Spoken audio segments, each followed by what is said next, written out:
ಎಲ್ಲರಿಗೂ ನಮಸ್ಕಾರ. ನಾನು ನಿಮ್ಮ ಸುಭಾಷ್ ಸರ್.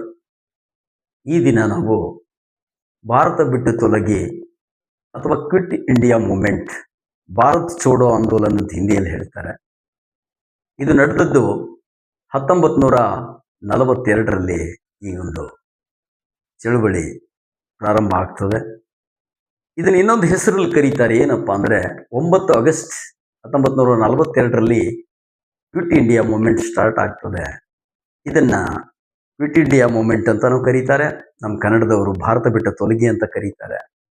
ಇನ್ನೊಂದು ಹೆಸರಲ್ಲಿ ಕರೀತಾರೆ. ಏನಪ್ಪ ಅಂದರೆ ಇದನ್ನ ಆಗಸ್ಟ್ ಕ್ರಾಂತಿ ಅಂತ. 9 ಆಗಸ್ಟ್ಗೆ ಇದು ಸ್ಟಾರ್ಟ್ ಆಗಿರ್ತದೆ.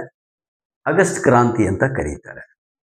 ಇಲ್ಲಿ ಮುಖ್ಯವಾಗಿ ನಾವು ನೆನಪಿಟ್ಕೊಳ್ಬೇಕಾಗಿದ್ದು ಏನಪ್ಪ ಅಂದರೆ, ಈ ಸಂದರ್ಭದಲ್ಲಿ 1942ರಲ್ಲಿ ಭಾರತದ ವೈಸ್ರಾಯ್ ಯಾರಾಗಿದ್ರು ಅಂದ್ರೆ, ಈ ಕ್ವಿಟ್ ಇಂಡಿಯಾ ಮೂಮೆಂಟ್, ಭಾರತ ಬಿಟ್ಟು ತೊಲಗಿ ಚಳುವಳಿ ನಡೆದಾಗ ಭಾರತದ ವೈಸ್ರಾಯ್ ಯಾರಾಗಿದ್ರು ಅಂತ ಪರೀಕ್ಷೆಗಳಲ್ಲಿ ಕೇಳ್ತಾರೆ. ಇದನ್ನ ಸಿಂಪಲ್ ಆಗಿ ಹೇಳ್ಕೊಡ್ತೀನಿ. ಭಾರತ ಬಿಟ್ಟು ತೊಲಗಿ ಚಳುವಳಿ ನಡೆದಾಗ, ಭಾರತ ಬಿಟ್ಟು ತೊಲಗಿ ಅಂದ್ರೆ ಭಾರತ ಬಿಟ್ಟು ಹೋಗ್ರಿ ಅಂದಂಗೆ. ಕ್ವಿಟ್ ಇಂಡಿಯಾ ಮೂಮೆಂಟ್, ಭಾರತ ಬಿಟ್ಟು ಹೋಗ್ರಿ, ತೊಲಗಿ ಅಂದ್ರೆ ಹೋಗ್ರಿ ಅಂದಂಗೆ. ಅವನ ಹೆಸರೇನಪ್ಪ ಅಂದ್ರೆ ಲಿನ್ ಲಿತ್ ಗೋ. ಇಲ್ಲಿ ತೊಲಗಿ ಅಂದ್ರೆ ಹೋಗ್ರಿ, ಗೋ ಅಂದಂಗೆನೆ. ಅವಾಗ ವೈಸ್ರಾಯ್ ಯಾರಿದ್ರು ಅಂತ ನೀವು ನೆನ್ಪಿಟ್ಕೊಳ್ಬೇಕಾದ್ರೆ ಲಿನ್ ಲಿತ್ ಗೋ ಅನ್ನೋನು ವೈಸ್ರಾಯ್ ಆಗಿರ್ತಾನೆ. ಈ ಚಳುವಳಿಗೆ ಕಾರಣ ಏನಪ್ಪಾ ಅಂತ ಕೇಳ್ತಾರೆ ಕೆಲವು ಬಾರಿ. ಕ್ರಿಪ್ಸ್ ಮಿಷನ್ ಅಂತ ಬಂದಿರ್ತದೆ ಭಾರತಕ್ಕೆ.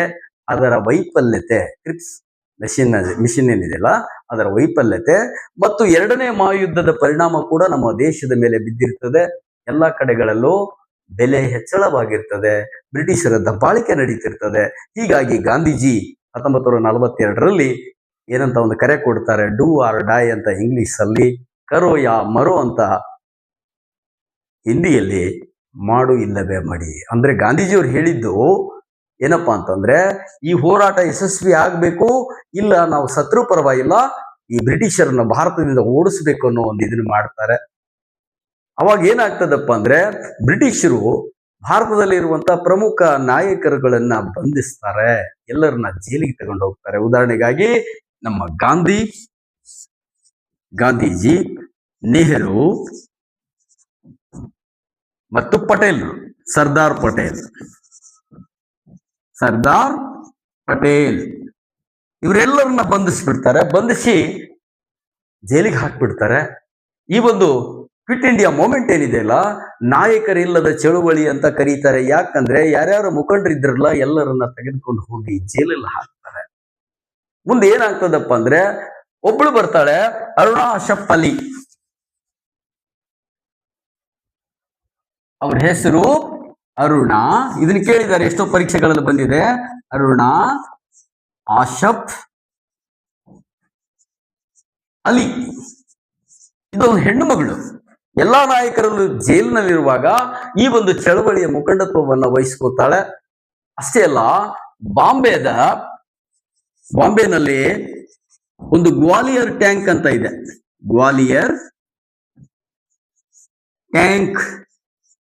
ಗ್ವಾಲಿಯರ್ ಟ್ಯಾಂಕ್ ಮೈದಾನ ಇದೆ. ಅಲ್ಲಿ ನಮ್ಮ ಅರುಣಾ ಅಶಫ್ ಅಲಿ, ಯಾಕಂದ್ರೆ ಭಾರತ ಮುಖಂಡರು ಎಲ್ಲರೂ ಜೈಲಲ್ಲಿದ್ರು, ಈಕೆ ಏನ್ ಮಾಡ್ತಾಳಂದ್ರೆ ಗ್ವಾಲಿಯರ್ ಟ್ಯಾಂಕ್ ಮೈದಾನದಲ್ಲಿ ಕಾಂಗ್ರೆಸ್ ಧ್ವಜವನ್ನ ಏನ್ ಮಾಡ್ತಾಳಪ್ಪ, ಧ್ವಜಾರೋಹಣ ಮಾಡ್ತಾಳೆ. ಇದನ್ನ ಪರೀಕ್ಷೆಯಲ್ಲಿ ಕೇಳಿದ್ದಾರೆ. ಗ್ವಾಲಿಯರ್ ಟ್ಯಾಂಕ್ ಹತ್ರ ಅಥವಾ ಟ್ಯಾಂಕ್ ಮೈದಾನದಲ್ಲಿ ಧ್ವಜಾರೋಹಣ ಮಾಡಿದ ಮಹಿಳೆ ಯಾರು ಅಂತ PSI ಪರೀಕ್ಷೆಯಲ್ಲಿ ಬಂದಿದೆ. ಒಂದೊಂದು ಬಾರಿ ಇದು KS ಅಲ್ಲಿ ಕೂಡ ಬಂದಿದೆ. ಅದಕ್ಕಾಗಿ ಈ ಒಂದು ಚಳವಳಿಯನ್ನ, ಕ್ವಿಟ್ ಇಂಡಿಯಾ ಮೂಮೆಂಟ್ ಅನ್ನ ನಾಯಕರಿಲ್ಲದ ಚಳುವಳಿ ಅಂತ ಕರೀತಾರೆ. ಹಾಗಾಗಿ ಅಲ್ಲಿ ಅರುಣಾ ಅಶಫ್ ಅಲಿ ಗ್ವಾಲಿಯರ್ ಟ್ಯಾಂಕ್ ಮೈದಾನದಲ್ಲಿ ಏನ್ ಮಾಡ್ತಾಳಪ್ಪ, ಈ ಒಂದು ಧ್ವಜಾರೋಹಣ ಮಾಡ್ತಾಳೆ. ಇದು ಕ್ವಿಟ್ ಇಂಡಿಯಾ ಮೂಮೆಂಟು. ಇಲ್ಲಿ ನೆನಪಿಟ್ಕೊಳ್ಬೇಕಾಗಿದ್ದು ನಾನು ಹೇಳಿದ್ದೆ ಏನಪ್ಪಾ ಅಂತಂದ್ರೆ, ಭಾರತ ಬಿಟ್ಟು ತೊಲಗಿ ಅಂದ್ರೆ ಹೋಗ್ರಿ, ಗೋ. ಯಾರಪ್ಪ ಅವಾಗ ವೈಸ್ರಾಯ್ ಆಗಿದ್ದವರು? ಲಿನ್ ಲಿತ್ ಗೋ. ಆಗಲೇ ಹೇಳಿದ್ದೀನಿ ನಾನು, ಲಿನ್ ಲಿತ್ ಗೋ. ಗೋ ಅಂದ್ರೆ ಹೋಗ್ರಿ ಅನ್ನಂಗೆ, ಭಾರತ ಬಿಟ್ಟು ಹೋಗ್ರಿ ಅಂತಾರಲ್ಲ, ಹಾಗೇನೆ ಲಿನ್ ಲಿತ್ ಗೋ. ಈ ಭಾರತ ಕ್ವಿಟ್ ಇಂಡಿಯಾ ಮೂಮೆಂಟ್ ನಡೆದಾಗ ಭಾರತದ ವೈಸ್ರಾಯ್ ಆಗಿದ್ರು. ಇನ್ನು ಮುಂದೆ ಬರೋಣ. ಇಷ್ಟು ಸಾಕು ಅಂತೀನಿ ನಾನು. ನೆಕ್ಸ್ಟ್ ಬರೋಣ ನಾವು ಬಂಗಾಳ ವಿಭಜನೆ. ಬಂಗಾಳ ವಿಭಜನೆ ಇದನ್ನ ನೋಡೋಣ. ಬಂಗಾಳ ವಿಭಜನೆ ಏನಾಗ್ತದಪ್ಪ ಅಂದ್ರೆ ಬಂಗಾಳ ವಿಭಜನೆ 1905 ಜುಲೈ 19 ಅಥವಾ 20 ಅಂತ ಕೊಡ್ತಾರೆ. 1905ರಲ್ಲಿ lord Curzon, viceroy lord Curzon ಏನ್ ಮಾಡ್ತಾನಂದ್ರೆ ಬಂಗಾಳವನ್ನ 2 ಭಾಗಗಳಾಗಿ ವಿಭಜನೆ ಮಾಡ್ತಾನೆ. ಯಾರು ವಿಭಜನೆ ಮಾಡಿದಾರಪ್ಪ ಬಂಗಾಳನಂದ್ರೆ ಲಾರ್ಡ್ ಕರ್ಜನ್. ಪೂರ್ವಿ ಬಂಗಾಲ್ ಮತ್ತು ಪಶ್ಚಿಮ ಬಂಗಾಲ್ ಅಂತ ಹೇಳಿ 2 ಭಾಗಗಳಾಗಿ ವಿಭಾಗ ಮಾಡ್ತಾನೆ. ಇದನ್ನ ಅಲ್ಲಿದ್ದಂತಹ ಜನ ತುಂಬಾ ವಿರೋಧ ಮಾಡ್ತಾರೆ. ಅದರ ಫಲಸ್ವರೂಪವಾಗಿ ಏನ್ ಮಾಡ್ತಾರಪ್ಪ ಅಂದ್ರೆ ಸ್ವದೇಶಿ ಆಂದೋಲನ್,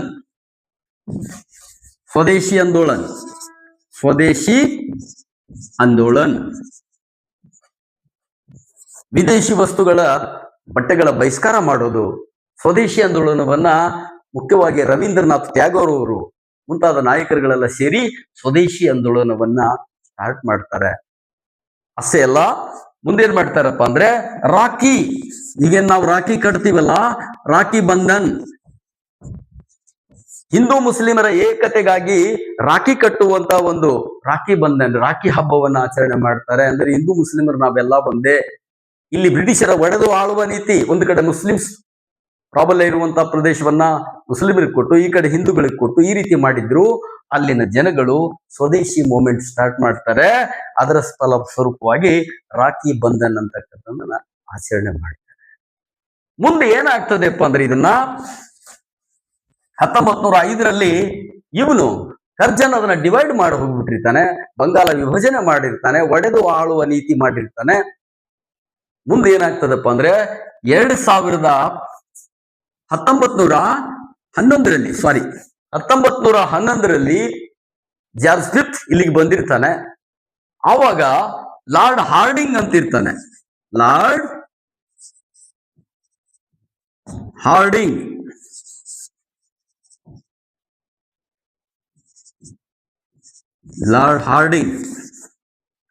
ಅವನ ಕಾಲದಲ್ಲಿ ಏನಾಗ್ತದಪ್ಪ ಅಂದ್ರೆ ಮತ್ತೆ ಬಂಗಾಳ ವಿಭಜನೆಯನ್ನ ರದ್ದು ಮಾಡ್ತಾರೆ. 1905ರಲ್ಲಿ ಕರ್ಜನ್ ಬಂಗಾಳವನ್ನ ವಿಭಜನೆ ಮಾಡಿದ್ರೆ ಲಾರ್ಡ್ ಹಾರ್ಡಿಂಗ್ನ ಕಾಲದಲ್ಲಿ, ಹಾರ್ಡಿಂಗ್ ಸೆಕೆಂಡ್ ಅಂತ ಬರ್ತಾನೆ, ಲಾರ್ಡ್ ಹಾರ್ಡಿಂಗ್ನ ಸೆಕೆಂಡ್ ಕಾಲದಲ್ಲಿ, 2ನೇ ಹಾರ್ಡಿಂಗ್ನ ಕಾಲದಲ್ಲಿ ಬಂಗಾಳ ವಿಭಜನೆ ರದ್ದಾಗ್ತದೆ. ಯಾವಾಗ ರದ್ದಾಗುತ್ತೆ ಅಂತ ಪರೀಕ್ಷೆಗಳು ಕೇಳ್ತಾರೆ. 1911ರಲ್ಲಿ ಲಾರ್ಡ್ ಹಾರ್ಡಿಂಗ್, ಇದಕ್ಕೂ ಒಂದು ಟ್ರಿಕ್ ಹೇಳ್ತೀನಿ ನಾನು. ಹಾರ್ಡಿಂಗ್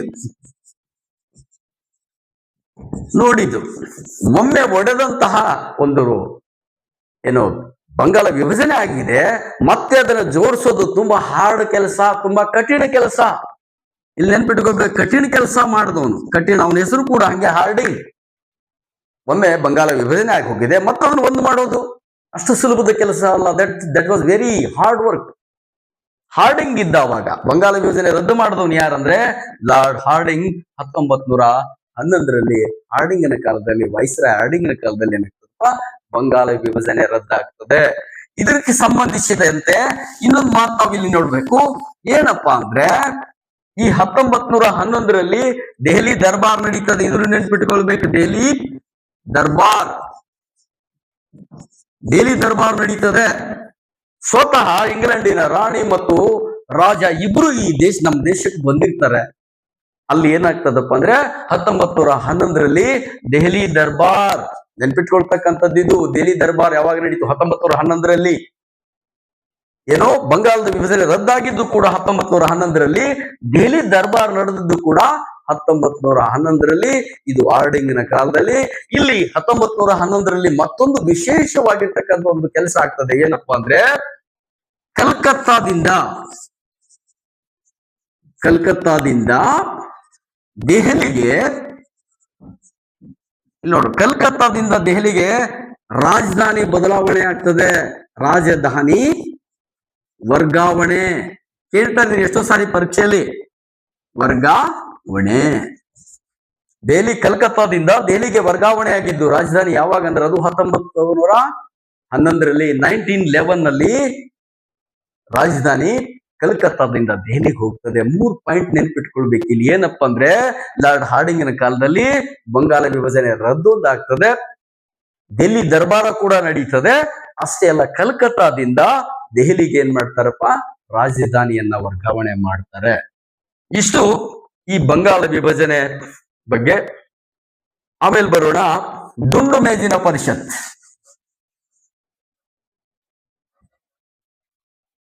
ರೌಂಡ್ ಟೇಬಲ್ ಕಾನ್ಫರೆನ್ಸ್ ಅಂತ ಕರಿತೀವಿ ನಾವು. ರೌಂಡ್ ಟೇಬಲ್ ಕಾನ್ಫರೆನ್ಸ್ ಅಥವಾ ದುಂಡು ಮೇಜಿನ ಪರಿಷತ್. ದುಂಡು ಮೇಜಿನ ಪರಿಷತ್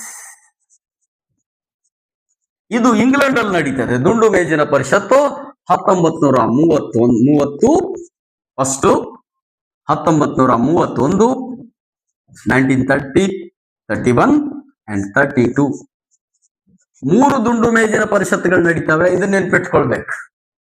ಇಲ್ಲಿ ದುಂಡು ಮೇಜಿನ ಪರಿಷತ್ನಲ್ಲಿ ನಮ್ಮ ಭಾರತದ ಎಲ್ಲರೂ ಹೋಗ್ತಾರೆ. ಕೆಲವು ರಾಜರುಗಳ ಪ್ರತಿನಿಧಿಗಳು ಮತ್ತು ಮುಖಂಡರುಗಳು, ನಾಯಕರುಗಳು ಇಂಗ್ಲೆಂಡಿಗೆ ಹೋಗ್ತಾರೆ. ಅಲ್ಲಿ ಏನಾಗ್ತದಪ್ಪ ಅಂತಂದ್ರೆ, ಫಸ್ಟ್ ದುಂಡು ಮೇಜಿನ ಪರಿಷತ್ನಲ್ಲಿ ಈ 3 ದುಂಡು ಮೇಜಿನ ಪರಿಷತ್ಗಳಲ್ಲಿ ಯಾರು ಭಾಗವಹಿಸ್ತಾರಪ್ಪ ಅಂದ್ರೆ, ಡಾಕ್ಟರ್ ಭೀಮರಾವ್ ಅಂಬೇಡ್ಕರ್. 3 ಇದರಲ್ಲಿ ಭೀಮರಾವ್ ಅಂಬೇಡ್ಕರ್ ಅವರು 3 ದುಂಡು ಮೇಜಿನ ಪರಿಷತ್ನಲ್ಲಿ ಭಾಗವಹಿಸ್ತಾರೆ. ಆದರೆ ಗಾಂಧೀಜಿ ಕೇವಲ ಗಾಂಧೀಜಿಯವರು 2ನೇ ದುಂಡು ಮೇಜಿನ ಪರಿಷತ್ನಲ್ಲಿ ಮಾತ್ರ ಭಾಗವಹಿಸ್ತಾರೆ. ಕಾಂಗ್ರೆಸ್ಸಿಗರು 2ನೇ ದುಂಡು ಮೇಜಿನ ಪರಿಷತ್ನಲ್ಲಿ ಭಾಗವಹಿಸ್ತಾರೆ. ನಮ್ಮ ಅಂಬೇಡ್ಕರ್ 3 ದುಂಡು ಮೇಜಿನ ಪರಿಷತ್ಗಳಲ್ಲಿ ಭಾಗವಹಿಸ್ತಾರೆ. ಇನ್ನೊಬ್ಬರು ಬರ್ತಾರೆ ಇಲ್ಲಿ, ವಿಶೇಷವಾಗಿ ಕರ್ನಾಟಕದ ಬಗ್ಗೆ ಕೇಳ್ತಾರೆ. ಅಂದ್ರೆ ಅವಾಗ ಕರ್ನಾಟಕ ಇರಲಿಲ್ಲ, ಮೈಸೂರು ಪ್ರಿನ್ಸ್ಲಿ ಸ್ಟೇಟ್, ಮೈಸೂರು ಮಹಾರಾಜರು. ಮೈಸೂರನ್ನ ಪ್ರತಿನಿಧಿಸೋದಕ್ಕಾಗಿ ಒಬ್ರು ನಮ್ಮ ದಿವಾನ್ರು ಹೋಗ್ತಾರೆ. ಅದನ್ನ ನೆನ್ಪಿಟ್ಕೊಳ್ಬೇಕು. ಅವ್ರು ಯಾರಪ್ಪ ಅಂದ್ರೆ ಸರ್ ಮಿರ್ಜಾ ಇಸ್ಮಾಯಿಲ್. ಇವರು ಸರ್ ಮಿರ್ಜಾ ಇಸ್ಮಾಯಿಲ್, ಮೈಸೂರಿನ ದಿವಾನ್ರಿ ಇವರು. Sir Mirza Ismail Mysuru princely state ಅನ್ನ, ಮೈಸೂರು ಒಂದು ರಾಜಮನೆತನದ ಇದನ್ನ ಏನಪ್ಪಾ ಅಂದ್ರೆ ಪ್ರತಿನಿಧಿಸುವುದಕ್ಕಾಗಿ ನಮ್ಮ ಮೈಸೂರಿನ ದಿವಾನ್ರಾಗಿದ್ದಂತಹ ಸರ್ ಮಿರ್ಜಾ ಇಸ್ಮಾಯಿಲ್ ಅವರು ಇಂಗ್ಲೆಂಡಿಗೆ ಹೋಗ್ತಾರೆ. ಅಲ್ಲಿ ಇನ್ನೊಂದು ಸ್ವಲ್ಪ ಟ್ವಿಸ್ಟ್ ಮಾಡಿ ಕೇಳ್ತಾರೆ. ಏನಪ್ಪಾ ಅಂದ್ರೆ ಇವರು ಎಷ್ಟು ಇದರಲ್ಲಿ ಭಾಗವಹಿಸಿದ್ರಂದ್ರೆ 1ನೇ ಮತ್ತು 3ನೇ ದುಂಡು ಮೇಜಿನ ಪರಿಷತ್. 1ನೇದಂದ್ರೆ 1930, 3ನೇದಂದ್ರೆ 1932. 1ನೇದ್ದು 30, ಇವರು ಸರ್ ಮಿರ್ಜಾ ಇಸ್ಮಾಯಿಲ್ ಅವರು 1ನೇ ಮತ್ತು 2ನೇ ಇದರಲ್ಲಿ ಭಾಗವಹಿಸ್ತಾರೆ. ಗಾಂಧೀಜಿ ಭಾಗವಹಿಸಿದ್ದು ಕೇವಲ 2ನೇ ದುಂಡು ಮೇಜಿನ ಪರಿಷತ್ತಿನಲ್ಲಿ. ಇಷ್ಟು ಈ ದುಂಡು ಮೇಜಿನ ಪರಿಷತ್ತಿನ ಬಗ್ಗೆ ನಾವು ತಿಳ್ಕೊಂಡ್ವಿ. ಬರುವಂತ ಪ್ರಶ್ನೆಗಳನ್ನು ಹೇಳಿದೆ.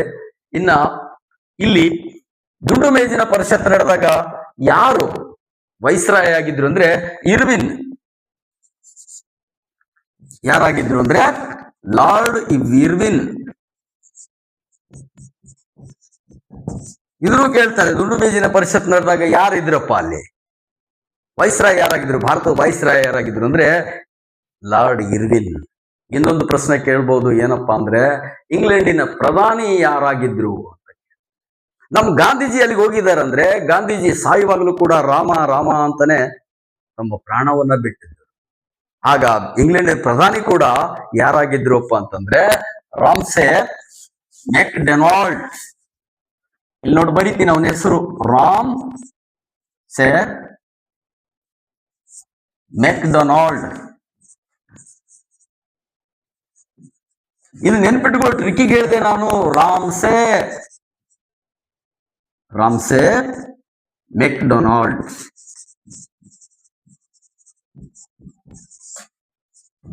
ಅಂದ್ರೆ ನಮ್ ಗಾಂಧೀಜಿ ಹೋಗಿದ್ರಪ್ಪ ಅಂದ್ರೆ ಅವ್ರ ಎದೆಗೆ ಗುಂಡು ಬಿದ್ದಾಗ್ಲೂ ಕೂಡ ರಾಮ ರಾಮನೇ ಅಂತ ಜೀವ ಬಿಟ್ಟವ್ರು. ಅವರು ಅಲ್ಲಿಗೆ ಹೋಗಿದ್ದಾರೆ ಅಂದ್ರೆ ರಾಮ ರಾಮ ಅನ್ಕೊಂತಾನೆ ಹೋಗಿರ್ಬೋದು ಇಂಗ್ಲೆಂಡಿಗೆ. ಅವಾಗ ಅಲ್ಲಿ ಯಾರಿದ್ರು ಅಂದ್ರೆ ರಾಮ್ಸೆ ಮೆಕ್ಡೊನಾಲ್ಡ್. ಇದು ಏನಪ್ಪಾ ಅಂದ್ರೆ ನಮ್ಮ 3 ರೌಂಡ್ ಟೇಬಲ್ ಕಾನ್ಫರೆನ್ಸ್ ಅಥವಾ ದುಂಡು ಮೇಜಿನ ಕಾನ್ಫರೆನ್ಸ್ಗಳು. ಇನ್ನೊಂದು ಸ್ವಲ್ಪ ಹೇಳ್ಕೊಟ್ಬಿಡ್ತೀನಿ. ಏನಪ್ಪಾ ಅಂದ್ರೆ, ಯಾರ್ದು ದಿವಾನ್ ಸರ್ ಮಿರ್ಜಾ ಇಸ್ಮಾಯಿಲ್ ಆಯ್ತು. ಇನ್ನು ರಾಷ್ಟ್ರೀಯ ಕಾಂಗ್ರೆಸ್, ಅದ್ರ ಬಗ್ಗೆ ಮುಂದಿನ ವಿಡಿಯೋದಲ್ಲಿ ಪೂರ್ಣ ಹೇಳ್ತೇನೆ. ಆದ್ರೆ ರಾಷ್ಟ್ರೀಯ ಕಾಂಗ್ರೆಸ್ ಸ್ಥಾಪನೆಯಾದಾಗ 1885ರಲ್ಲಿ ರಾಷ್ಟ್ರೀಯ ಕಾಂಗ್ರೆಸ್ ಸ್ಥಾಪನೆಯಾದಾಗ ಇಲ್ಲಿನ ಗವರ್ನರ್ ಜನರಲ್ ಯಾರಾಗಿದ್ರು ಅಂತ ಕೇಳ್ತಾರೆ. ರಾಷ್ಟ್ರೀಯ ಕಾಂಗ್ರೆಸ್ ಸ್ಥಾಪನೆ ಆದಾಗ ಗವರ್ನರ್ ಜನರಲ್ ಯಾರ ಪದ ನೆನಪೋಯ್ತಲ್ಲೇ, ಲಾರ್ಡ್ ಡಫ್ರಿನ್ ಯಾರಾಗಿದ್ರು ಅಂದ್ರೆ, ರಾಷ್ಟ್ರೀಯ ಕಾಂಗ್ರೆಸ್ ಸ್ಥಾಪನೆ ಆದಾಗ ಲಾರ್ಡ್ ಡಫ್ರಿನ್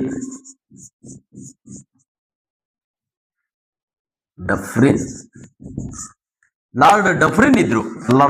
ಯಾವಾಗ ರಾಷ್ಟ್ರೀಯ ಕಾಂಗ್ರೆಸ್ ಸ್ಥಾಪನೆ ಆದಾಗ ಲಾರ್ಡ್ ಡಫ್ರಿನ್. ಇದನ್ನ ನೆನ್ಪಿಟ್ಕೊಳ್ಳಕ್ ಒಂದು ಟ್ರಿಕ್ ಹೇಳ್ಕೊಡ್ತೀನಿ. ರಾಷ್ಟ್ರೀಯ ಕಾಂಗ್ರೆಸ್ 1885ರಲ್ಲಿ ಸ್ಥಾಪನೆಯಾಗುವ ಸಂದರ್ಭದಲ್ಲಿ ಹಾಡು ಹಾಡ್ತಾರಲ್ಲಿ. ಈ ರೀತಿ ಒಂದು ಡಪ್ ಅಂತ ಇರ್ತದೆ. ಗೀಗಿ ಪದಗಳು ಹಾಡ್ತಾರಲ್ಲ, ನೀವು ನೋಡಿರ್ಬೋದು. ಗೀಗಿ ಪದಗಳು ಒಂದು ಡಪ್ ಅಂತ ಹೇಳಿ ಬಾರಿಸ್ತಾರೆ.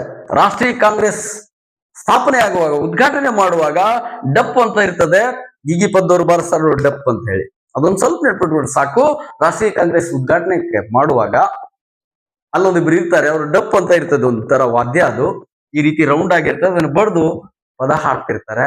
ಅವಾಗ ಏನಪ್ಪಾ ಅಂದ್ರೆ ಲಾರ್ಡ್ ಡಫ್ರಿನ್ ಇದ್ದ. ಇಷ್ಟು ಈ ಕ್ಲಾಸಲ್ಲಿ ಹೇಳ್ಕೊಟ್ಟಿದ್ದೀನಿ.